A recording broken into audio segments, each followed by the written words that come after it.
Friends, welcome to our YouTube channel. ಎಲ್ಲರೂ ಹೇಗಿದ್ದೀರಾ? ಚೆನ್ನಾಗಿದ್ದೀರಾ? ಇವತ್ತು ನಾನು ಸಿಂಪಲ್ಲಾಗಿ ಬ್ರೌನ್ ರೈಸ್ಲಿಂದ ಕರ್ಬೇವು ರೈಸ್ ಮಾಡೋದು ಹೇಗಂತ ಹೇಳ್ಕೊಡ್ತೀನಿ. ಮೊದಲು ಕರ್ಬೇವು ರೈಸಿಗೆ ಒಂದು ಮಸಾಲ ಮಾಡ್ಕೋಬೇಕು. ಅದಕ್ಕೋಸ್ಕರ ಇಲ್ಲಿ ನಾನು ಮೊದಲು ಮಸಾಲ ಮಾಡ್ಕೋತಿದ್ದೀನಿ. ಮೊದಲು ಒಂದು ಕಡೆ ಇಟ್ಕೊಂಡು ಒಂದು 2 ಟೇಬಲ್ ಸ್ಪೂನ್ ಎಣ್ಣೆ ಹಾಕ್ಕೊಂಡಿದ್ದೀನಿ ನಾನು.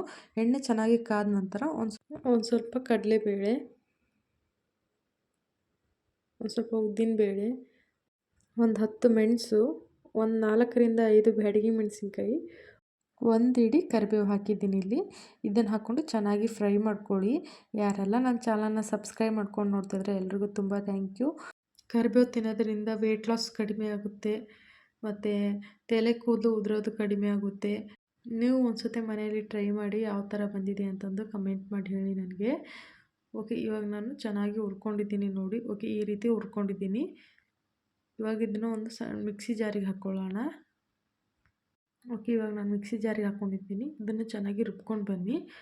ಓಕೆ, ಈ ರೀತಿ ರುಬ್ಕೊಂಡಿದ್ದೀನಿ ನೋಡಿ. ಓಕೆ, ಇವಾಗ ರೈಸ್ ಮಾಡೋದು ಹೇಗಂತ ಹೇಳ್ಕೊಡ್ತೀನಿ ಬನ್ನಿ. ಇವಾಗ ಒಂದು ಕಡೆ ಇಟ್ಕೊಳ್ಳಿ. ಅದಕ್ಕೆ 2 ಟೇಬಲ್ ಸ್ಪೂನ್ ಎಣ್ಣೆ ಹಾಕಿ, ಎಣ್ಣೆ ಕಾದ ನಂತರ ಒಂದು ಸ್ವಲ್ಪ ಸಾಸಿವೆ ಜೀರಿಗೆ ಹಾಕಿದ್ದೀನಿ. ಸಾಸಿವೆ ಜೀರಿಗೆ ಚಟಪಟ ಅಂದ ನಂತರ ನಾನು ಒಂದು ಸ್ವಲ್ಪ ಗೋಡಂಬಿ ತೊಗೊಂಡಿದ್ದೀನಿ. ನಿಮ್ಗೆ ಇದು ಆಪ್ಷನಲ್ಲು, ನಿಮಗೆ ಬೇಕಿದ್ದರೆ ಹಾಕೋಬೋದು, ಇಲ್ಲಾಂದ್ರೆ ಇಲ್ಲ, ಹಾಕಲೇಬೇಕಂತೇನಿಲ್ಲ.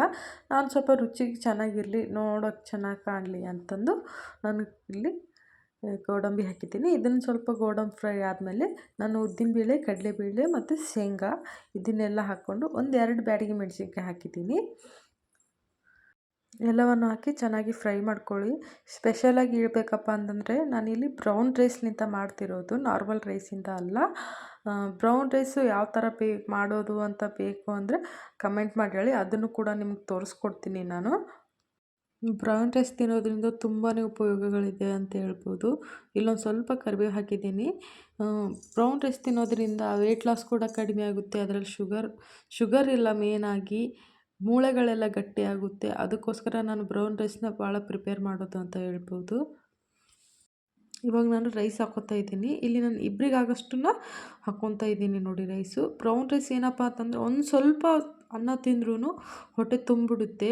ನಾರ್ಮಲ್ ರೈಸ್ಗಿಂತ ಈ ರೈಸು ತುಂಬಾ ಹೆಲ್ದಿ ಅಂತ ಹೇಳ್ಬೋದು.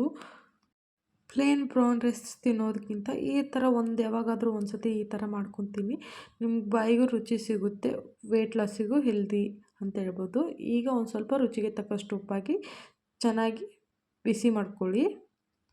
ಮಕ್ಕಳು ಕರಿಬೇವು ತಿನ್ನಲ್ಲ ಅಂತಂದಾಗ ಈ ರೀತಿ ನೀವು ಪೌಡ್ರ್ ಮಾಡಿಕೊಂಡು ಫ್ರಿಜ್ಜಲ್ಲಿ ಬೇಕಾದರೆ ಇಟ್ಕೋಬೋದು. ಒಂದು 15 ದಿನ ಆದ್ರೂ ಚೆನ್ನಾಗಿರುತ್ತೆ. ಬೇಗ ಪಟ್ ಅಂತಂದು ಬೆಳಗ್ಗೆ ಲಂಚ್ ಬಾಕ್ಸಿಗೆ ಕಟ್ಟಿದರೂ ನಡೆಯುತ್ತೆ.